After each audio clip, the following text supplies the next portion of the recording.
transition into a new topic, but the intersectionality between domestic violence and trafficking is real and is a thing, and a lot of youth, which our organization focuses on, tend to not describe themselves or explain their situation as human trafficking or sex trafficking, but maybe an unhealthy or an abusive relationship or a controlling relationship. And so it may present itself as domestic violence, but then turn out to be trafficking. Trafficking can begin by a violent relationship or controlling relationship. So there is intersection there. So my session today is going to be on child sex trafficking. And I am incredibly passionate about this topic. My life experiences have afforded me that passion.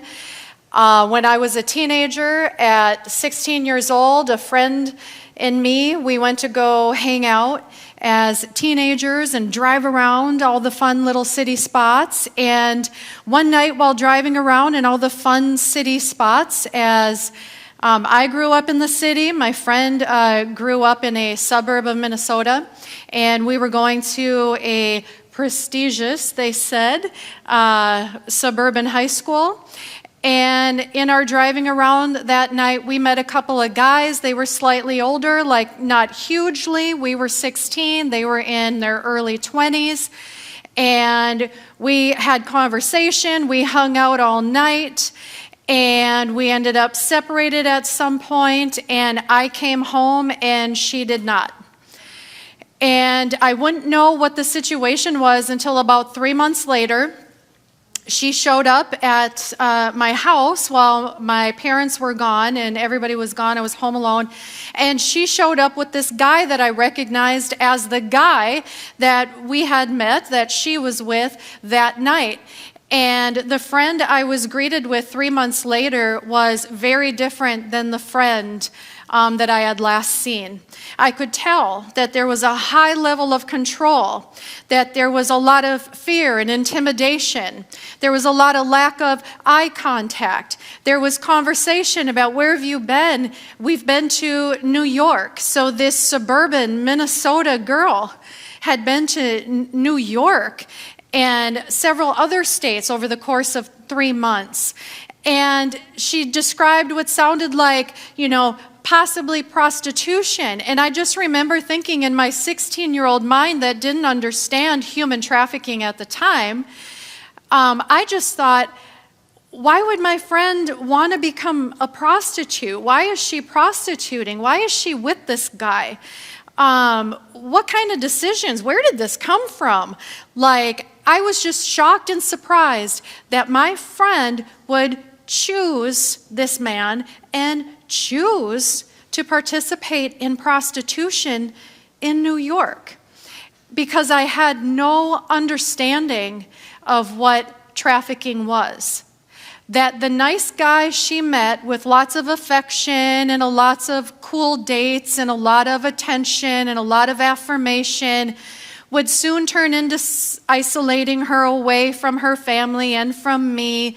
And then quickly the idea of the adventure of travel as a couple.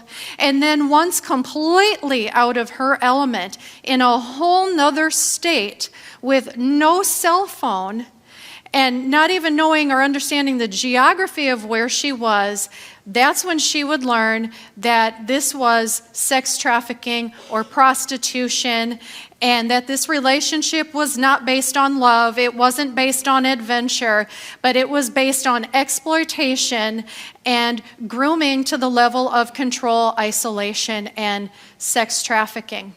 So that fuels my passion on how this happens to youth in our communities. And it often happens in a way that goes a little bit against what we might understand or believe to be the scenario or the situation for sex trafficking, right? It's a little different, and it is happening across all our communities. When I went into law enforcement, and I was in law enforcement for 12 years, I spent some time in undercover operations, about 6 years. As a part of those undercover operations, I also was in juvenile sex trafficking investigations. And that also was fueling my passion for something that I already knew about. And then as a police officer and in my work, seeing these kids and seeing this happening across all different kinds of communities, to all different kinds of kids, in all different ethnicities, genders, and socioeconomic statuses. And when I have to tell parents, or when the family finds out, or the people that love them and care about them find out, just to see that this is so far from public radar, that it is just a shocking scenario that parents and communities and people that care about kids didn't have the information or the awareness about this particular crime. And we were still living in the land of stranger danger, right? And right now we're living in the land of know the red flags in relationships. The people that you do know that are getting to know you. That's how we build these walls of prevention and protection. So it became my goal when I started the organization Act United, Anti-Child Trafficking United. It was about 10 months after I had took an early retirement from law enforcement, and God intervened on my life, and Act United was started, and my goal became prevention. When we know where, how, and whom this is happening, to go upstream with that information and stop trafficking from happening in the first place, or provide the resources for a way out of youth that are already affected by this crime. So when I got a phone call 10 months into retirement asking if I would come back from some of my SWAT team partners, I said, yeah, I'm going to come back, but I'm going to come back in prevention. We're going to get upstream with what we know and not be responding to it. Do we need to respond? Absolutely. Do we need law enforcement intervention? Absolutely. But until we start getting ahead of this in our awareness and in our prevention strategies, we are not going to end anything. We're not going to end sex trafficking of children. So in this session, I want to do three things. I want to bring awareness, right, and the facts of the who, where, and how child sex trafficking is happening in our communities. And then talk about identification or some of the signs or the indicators that youth may exhibit if they are being exploited or trafficked. And then our response. What is a helpful response? And then we're going to talk about prevention. We're going to talk about how to get ahead of this to protect the kids in our community. So, child sex trafficking or juvenile sex trafficking. The best way I know to introduce us to this subject and this topic is to tell you about this door, the story of this door. This is a real door, a real picture. I took this picture while conducting a search warrant in a juvenile sex trafficking case. And I first heard about this door when I got a phone call from a Carver County Sheriff's Department investigator that said one of our missing juveniles has been found unconscious in a hotel lobby in another suburban city, and we think this is sex trafficking. Will you help us with this case? So my partner and I went to the hospital, and we met with an incredibly intelligent, incredibly brave teenager from Carver County. And she began to tell us how over the course of the last 9 days that she had been trafficked across 3 different counties in Minnesota. She told us that this ordeal started for her when she met a friend, another female friend, the same age, another teenager, and they started chit-chatting and talking and building relationship and some excitement and then some adventure. And then those ideas that you wish you didn't have, those came up. And her new friend said, why don't we run? Let's just go on the run for one night. I have a friend that can pick us up. We'll have a place to stay. We're not going to be out on the street. And she agreed. And so for the sake of adventure and just for this new exciting friendship, she agreed to go on the run, and this other teenager called the friend. What she didn't know, obviously, was that her new friend was a victim of sex trafficking that started on her 14th birthday, and that this friend was a trafficker, and where they were going to stay was at his rental home where he hosted sex trafficking parties, trafficking kids out of this home, and buyers would come from all over the Twin Cities and even out of state. So some of her memories were super cloudy, but some were concrete and very, very clear. And one of her memories that was what she described as ingrained in her brain forever was the door. She said, there's a buyer, and in the house, he has created a sex slave room, and I'll never forget it. I'll never forget him, and I'll never forget that door and where he takes us behind the door. So with her information, we started an investigation, and in that investigation, the first person that we found was the other teenager. And we talked to the other teenager, and she said, oh, I know the door she's talking about. I can take you there. So we said, okay, and we got in the car and we started driving through the Twin Cities, and she directed us step by step, brought us to this beautiful residential neighborhood with single-family homes. It was the middle of a summer day. Sun was shining. Kids are riding their bicycles, playing catch, and people are mowing the grass. And in the middle of this beautiful block in Minnesota, she points to the house in the middle, and she says, that's the house with the door. This house was just pristine. I mean, it was white, the yard was landscaped, and it even had a white wood picket fence around the front yard. And I said, are you sure this is the house with the door? And she said, I've been getting dropped off here for 3 years. That's the house with the door. So we brought her back to safety, and I wrote up a search warrant that a judge signed, and we went into this house to conduct a search warrant. And in this search warrant, we found out that there were 4 grown men that were living in this house. It was a single-family home rental.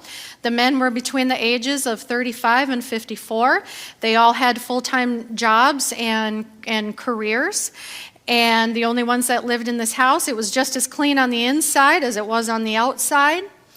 And as we get them secured and then we're looking through the home, I get into the kitchen. And in the kitchen, I see this door. And it's got double locks, and it's got a deadbolt, and it's got very strong, wood. Everything looks like fresh and reinforced. And I'm thinking this is the back door because, they don't want to play around. They got a secure house. But then I look to the left, and I see more of a, kind of a loosey-goosey, just kind of push the knob kind of lock kind of door. And that goes outside to the backyard. I'm like, that's the back door. So this reinforced double lock door, I knew I had found the room and the door that the kids had talked about. So I found the key. It was locked. I found the key to the door in the front pants pocket of the 54-year-old man who worked in construction that lived in the house. And I opened up the door. And what I found inside was exactly what the kids had described. Our Minnesota kids, Carver County, Minneapolis, 3 different counties across the state describing this sex slave room. On the floor was this very dirty blanket and pillow, set up as like a bed. And in the corner, there was a big pile of stuff meant for kids and teens. There were kids' games, kids' video games. There was candy. There was old, stale, gross McDonald's. There was gum. There was feminine hygiene products, for 4 men between 35 and 54 that lived there. And on the wall, I found rules posted in Spanish and in English that started with, to all the girls that come in this room. They needed to follow these 4 rules. Otherwise, they would not be let out of the room, and they would not get the money that the trafficker was going to require, which would lead to consequences for them if they didn't follow these rules. So arrests were made, obviously, and another sting operation happened, and in the sting operation, we identified 2 of the traffickers. One was from Burnsville. The other one was from a northern suburb, but was renting a house in the Twin Cities for the sex trafficking ring that he was a part of.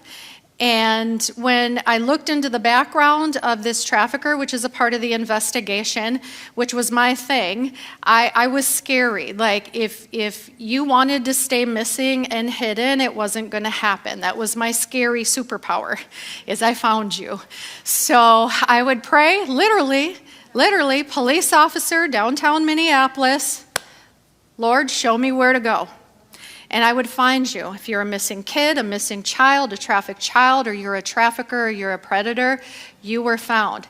So finding these two traffickers and doing the background on both of them. One of them was married. He had a 15-year-old daughter, the same age as a lot of the kids that he was involved in trafficking. Found out that when we did the search warrant on his house, when we went into his home, in the living room, there was like a waiting room set up where buyers would come to wait, and he would bring children to this house.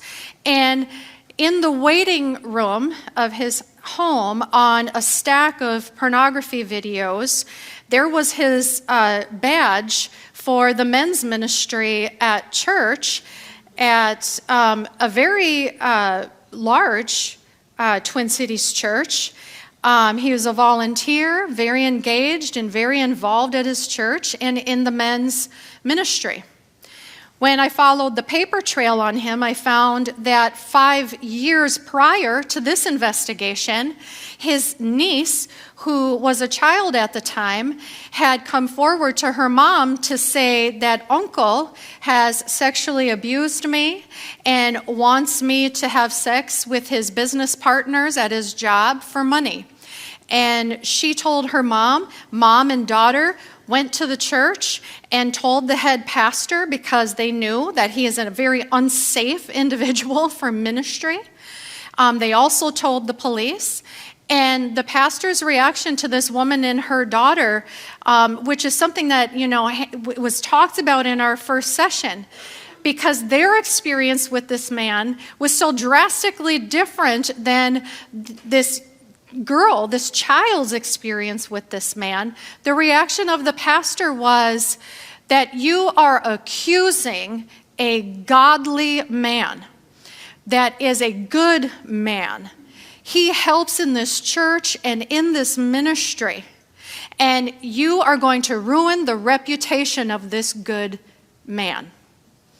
And with that reaction coming from church, why in the world am I going to trust the police? I mean, why am I going to trust anybody else? And so it went nowhere. And I just happened to find the original report from 5 years prior. And now here I am in a multi-county child sex operation across Minnesota, affecting dozens of children and teens from all backgrounds, ethnicities, and communities, with two traffickers that are working together and buyers that are businessmen that have high-profile jobs, to blue-collar jobs in a sex slave room. So that was the response from the church, which then shut these two down, and it went nowhere. So this is the best way that I can talk about what is the reality of child sex trafficking in Minnesota. What is one way, anyway, that it looks like? By legal definition, juvenile sex trafficking is to exploit a person under the age of 18 by facilitating the exchange of something of value for any sex act. So something of value could be money. But it is also other scenarios where something of value could be a place to stay for the night or for a while. It could be clothes. It could be food.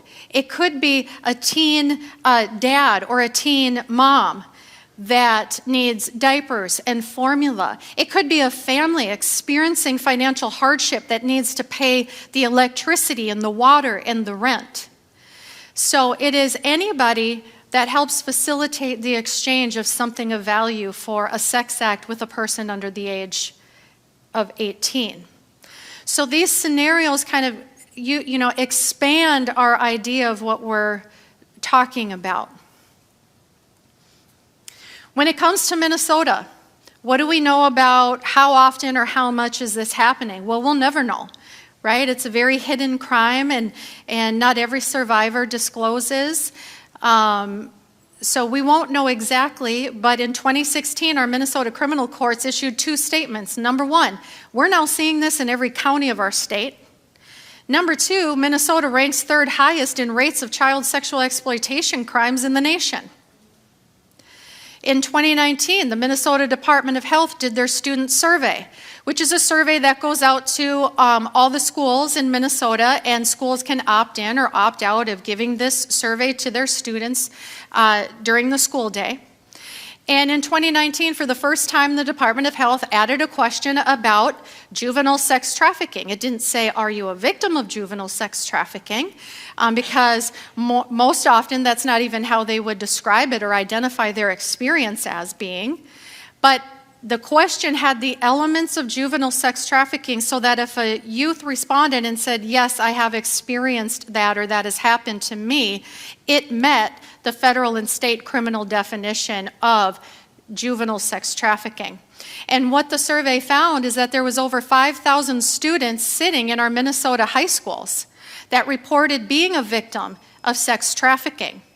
And when they mapped the results, they found that it was happening across every region of Minnesota. It wasn't something just happening in the Twin Cities. This was impacting our kids up north and in our southern farm areas and everywhere in between. It also found that there was no statistically significant difference in rates between boys and girls. They had reported it at similar rates, something impacting all genders in our state. We know that 36% of trafficked minors in the United States are boys. So this is something that is impacting youth everywhere. And let me go back to this for a second. Our work at Act United is in prevention. It's about reaching kids before predators do. It's about reducing vulnerabilities and risk factors and spreading awareness and empowering the whole entire community to help protect kids. When we think about how do we do that and how do we reach kids, and if they're being trafficked, how would we find them? We're not the police, we're not the cops. Well, where were these kids sitting when they took the survey? Sitting in school. They're in our schools, they're in our churches, they're in our community, they're at the coffee shop, they're in our sports organizations.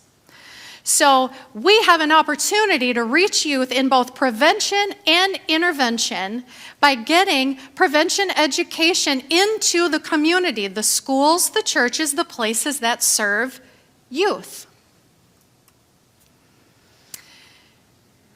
Who can this happen to, or what does that look like? What's very important to understand is that this impacts, we've seen this impact youth of all socioeconomic statuses, communities, genders.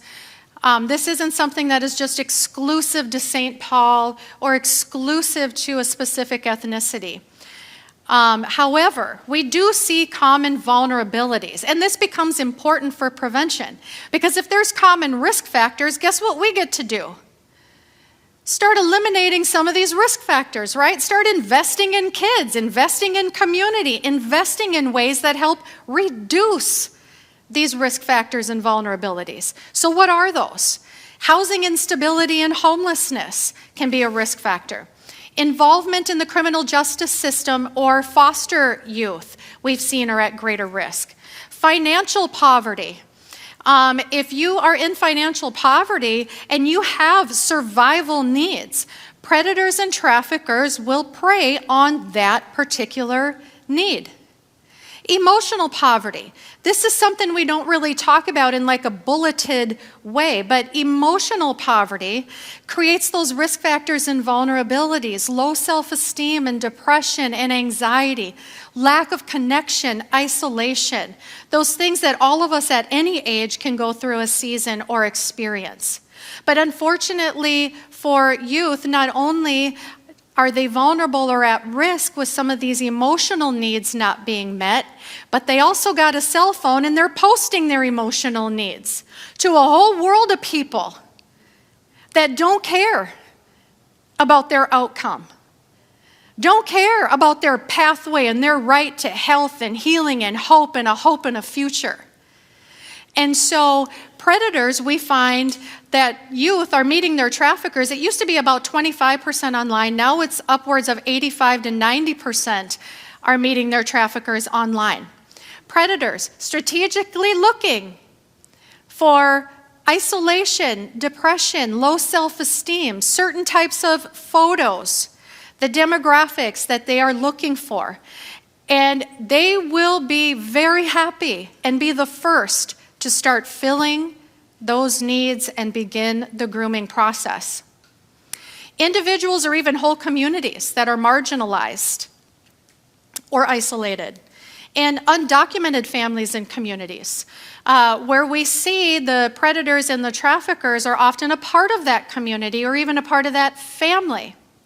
Because the vulnerability is they know that you are unlikely to get help, tell the authorities or call the police. Because if you are undocumented or somebody in your family is undocumented, the risk and the fear of deportation or arrest or jail or prison for your mom or for your dad or your grandma or a cousin or a sibling is real. And so because of that particular vulnerability, those communities can be targeted, even from people within their own community and family. And then the number one risk factor, when we do, and by we, I mean the state and people with millions and billions of dollars that do research, and when we do survivor surveys with youth, and we look at the research and we say, what can we do? What would have helped? What's your opinion? What do you think we need to do? And then the research starts backing it up. The number one answer on every form of research in Minnesota, the United States, and survivor surveys says prevention education. I was looking out for a stranger. I had no idea it was my new boyfriend, my uncle, my coach. I had no idea what I was looking for. And I had no idea what the red flags that were leading toward grooming and abuse. Or I sensed it and felt it, but I didn't know who my allies were as I was starting to get deeper and steeper.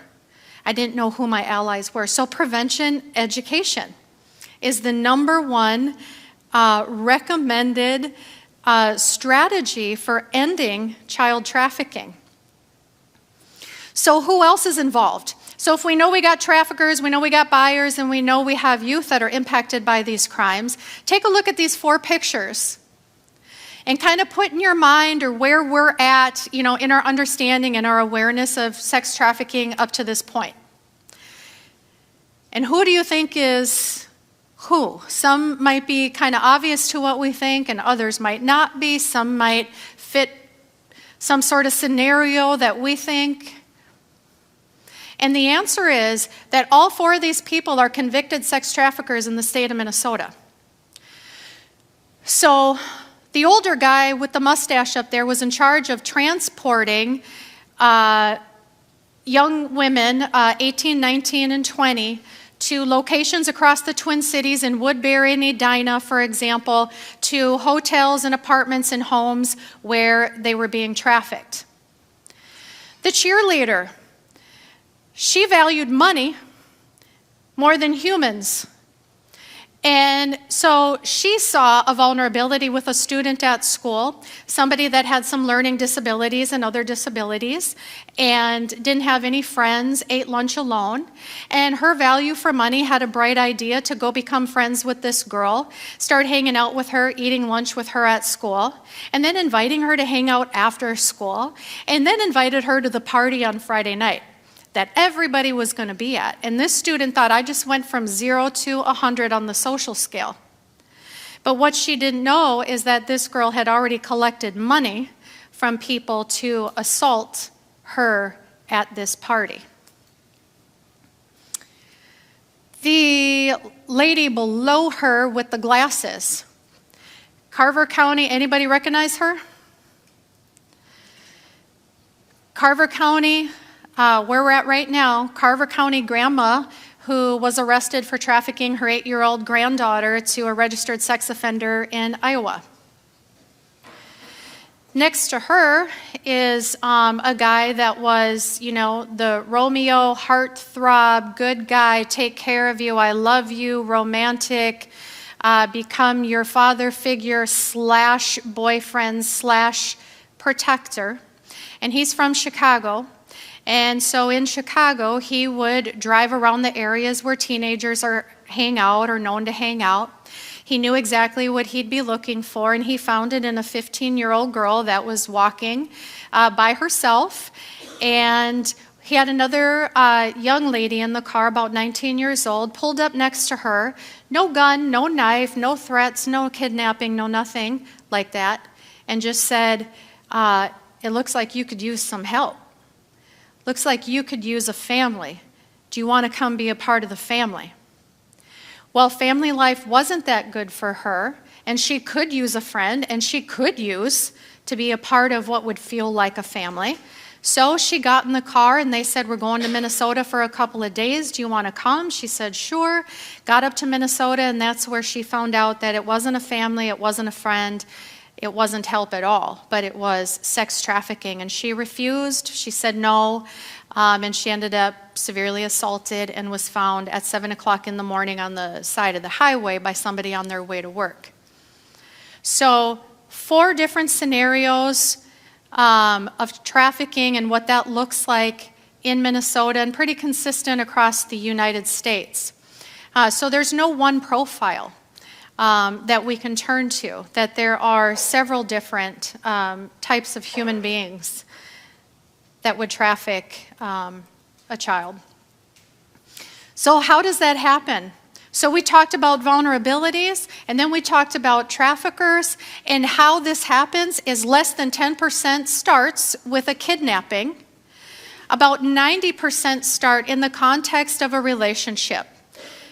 And the relationship or the grooming process starts by identifying the needs, meeting those needs as much and as fast as possible to gain that relationship, to gain that love and that dependency, that secrecy leading to isolation, then leading to control, and then the introduction to exploitation. And with the introduction to exploitation, then the abuse, and then the violence, to keep that secrecy and to keep that control. So some of the signs that we can look for with youth, and then a healthy response. What can be our response to help youth that we suspect or are in this situation? So some of the signs and indicators, one of the biggest ones is a marked change in behavior and appearance. Something has happened. We don't know what, but used to hang out with their friends after school, and now they don't. Used to do pretty good in school, or really good in school, and we've seen a marked change in that. Used to want to be a part of family activities, and now they don't. So some sort of marked change in their behavior or their appearance. There may be physical signs of physical abuse, signs of mental health injury, PTSD or depression, anxiety or fear. A controlling new friend or intimate partner or person, because it could be a family member, has entered into the scene and is playing a pretty big role in this person, in this kid's life. Drugs, alcohol, unaccounted for resources or finances may all be signs. If you see any of these or a cluster of these or a handful of these, it could be. Doesn't mean it is, but it could be. We need to start thinking about exploitation, and we need to start thinking about trafficking if we see some of these signs. Now, contrary to what we think and what we believe a lot of times, like if this is happening and there is violence and there's abuse and there's control, I mean, this is serious and this is significant and has major impacts on my life.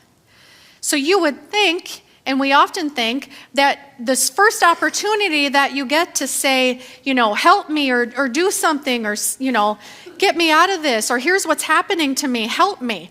That would kind of be our idea of what would happen, but it actually doesn't happen that much at all. And the reason is because of the dynamics of sex trafficking. All these reasons play a role. It's a risk to stay. It's an incredible risk to disclose and to tell and to want to get out. Risk of violence or even death. And these aren't just absent threats. This isn't just I'll hurt you if you tell anybody. They have seen the violence and the abuse on themselves, on others. This is real stuff that's already happened. The trauma bond with the abuser or the trafficker, this person who has strategically connected with this young person, creating that mental paradigm of, I need out of here, but I don't want to leave. This connection of love and care and support and getting needs met, at the same time juxtaposed with such violence and abuse and control. The trauma bond. Fear of arrest. Kids often worry about being arrested. Sometimes they're told they will be arrested. You're going to juvie. You're the prostitute. You're the one doing this. You're on drugs. You're the one that's going to be locked up, not me. And the trafficker. The trafficker could be a family member, an authority figure, somebody that has a level of power and control over their life or their family. One of the first cases that I had before the one I talked about was a 12-year-old girl who was being trafficked by her stepbrother. And the threat there was, if you tell or you don't comply or you don't show up when I call you, you've got an 8-year-old brother. And as the stepbrother, he had access to the family and a whole different experience with the family members than what she knew was happening. And she knew that that wasn't just an idle threat. There's also trafficking in more organized situations, criminal organization, cults, and occults. And that plays a huge role as a barrier to disclosure as well. So responding to disclosures, and we didn't compare notes, the first session and me, and here we are, best practices, right? Believe. If there's any untruth, it is going to shake itself out. But to have an unbelieving response is going to shut somebody down, miss an opportunity. So choose to believe, choose to listen. Provide a safe to them space to talk. Safe for you is in the office with the door shut so nobody hears my business. To them, I am trapped, I'm in a dungeon, and I'm having a panic attack, right? Because you shut the door on me. So where's a safe space for you? Where's safe that you would like to talk? Avoid victim-blaming comments, which are so super unintentional, especially when we care so much about kids and whoever this is. Totally unintentional most times, but like, how could you do that? Why didn't you tell me? Or if you would have told me, I would have helped you. Or you should have done this. Or why did you stay with that person? That is putting the crime and the actions of this other person, the responsibility of somebody else's manipulative, intentional, destructive actions, criminal, on the victim, the person who is trying to disclose and tell and get help. Ask open-ended questions and ask. They are the expert, not the cops, not the nurse, not the pastor, not me, right? I'm not the expert of your story, and you're not the expert of mine. I know what's safe. I know what's not safe. I know who I can trust and who I can't. We might have an instinct to call the parents and let the parents know, we need to let your mom, it could be mom.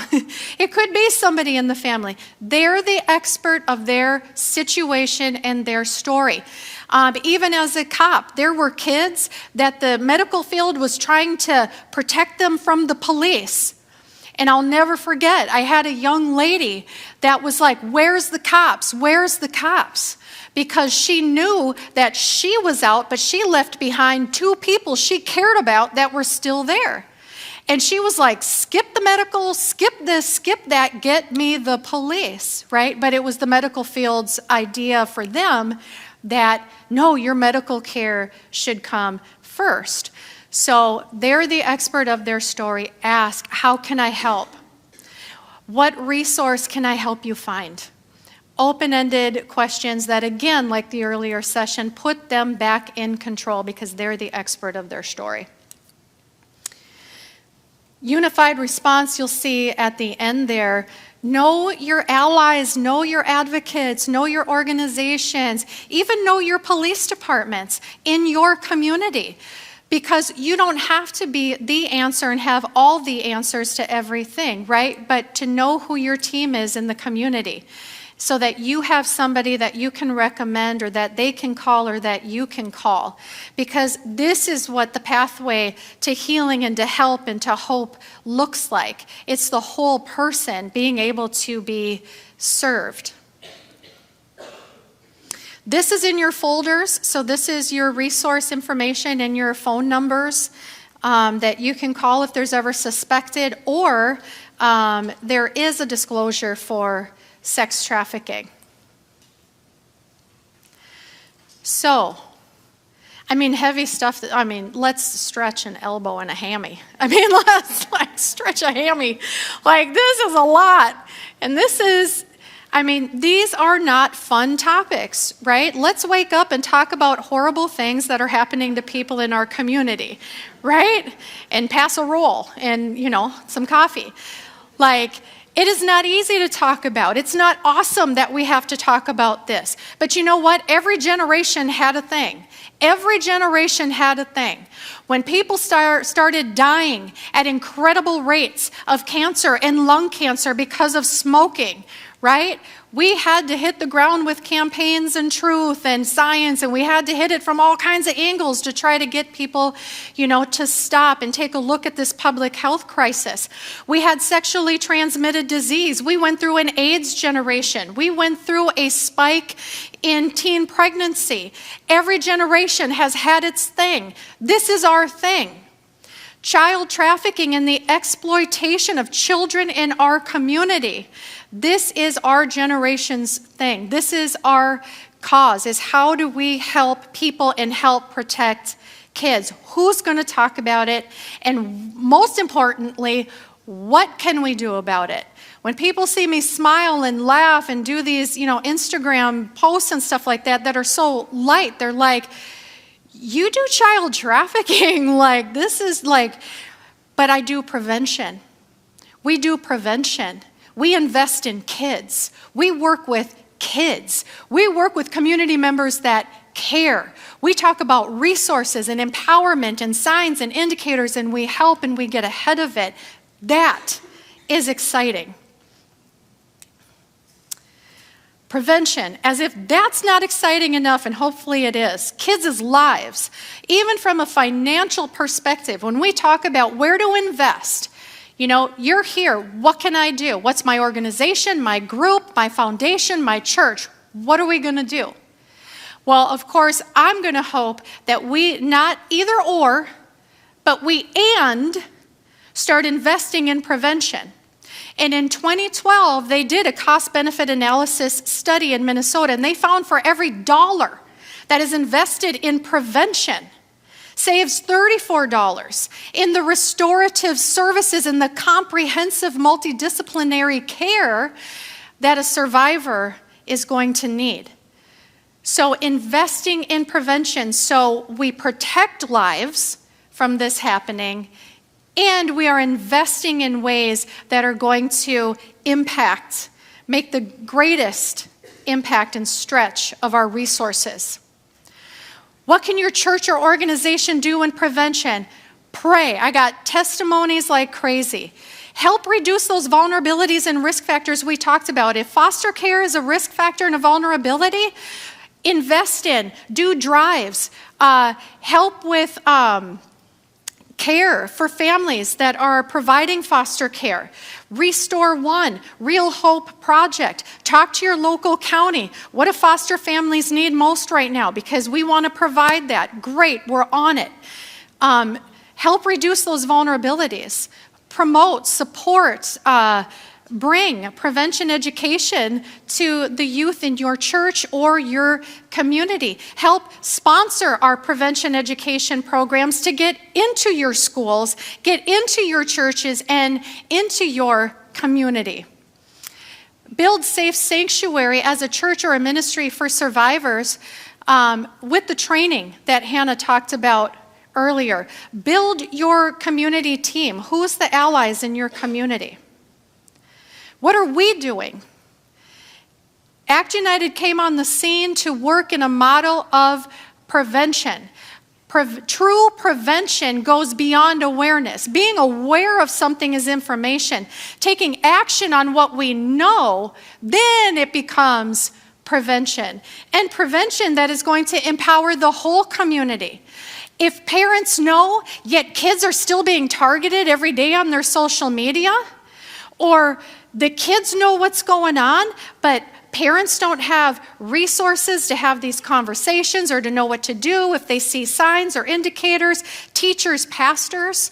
So it's about empowering the whole community. So we do awareness and resource workshops for professionals. We've done nursing, social work, teachers, educators, law enforcement, parents, and community forums to spread awareness. We talk about sextortion. We also talk about sex trafficking, which is our topic today. And then for churches and youth groups. And then youth prevention education. What youth said, and even from our stories, our personal testimonies earlier, nobody told me. Nobody showed me. Nobody connected the dots. Nobody gave me resources I didn't know. So youth education. We have online safety for K through 5th, super age appropriate and super fun. Youth Aware is for our middle school, high school, and college campuses. Youth Leadership Program, we believe youth are the leaders and the voice of this generation, the strongest voice of this generation. So how do we discover their talents, their skills, and we micro-grant them to do their own awareness projects for their school and for their community so they become the voice and the advocates to their peers. Because who's going to know first? Let's be honest. Their friend, their bestie, right? Or even their sibling is going to know long before we do. So empowering youth. In the summer, we do community outreach. And 3 steps. You can tell, did you tell I sped it up? And I started auctioning off things like, this is what I'm going to focus on. Because somebody went like this in the background. So I'm like, 2 minutes, what? If you want to learn more about what we do and how you can sponsor those programs financially or advocate to get them into your schools and churches, please stop by the Act United table out there in the lobby. So what are the 3 things I would like to encourage you to consider as your next action steps? Number 1, because this is what we do and this is how we prevent it and protect kids, advocate for, maybe sponsor bringing our prevention education programs to more students, more kids. Number 2, take away with you today. Resources. All the speakers and organizations have tables out there with resources. You can sign up for that training. You can get more information on that training. Takeaway resources. Even Bible studies are out at those tables on how do we bring this back to our community. And vendors, please continue shopping to support survivor small businesses and survivor support services. And 2 of the booths support child trafficking prevention and intervention operations.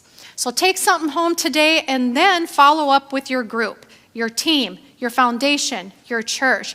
Here's what I learned. Here's what stood out. Where are we at with this, guys? Well, our security team needs a boost, or we don't even have a security team. So there was a session at the conference today with Chris Maloney and Sheepdog. Let's do that. We want to invest in kids and prevention. Let's do that. There will be things that you can take away today and then connect with your group, your church, or your organization to take next steps. So thank you so much for listening to me go slow and then go fast. And thank you, everybody.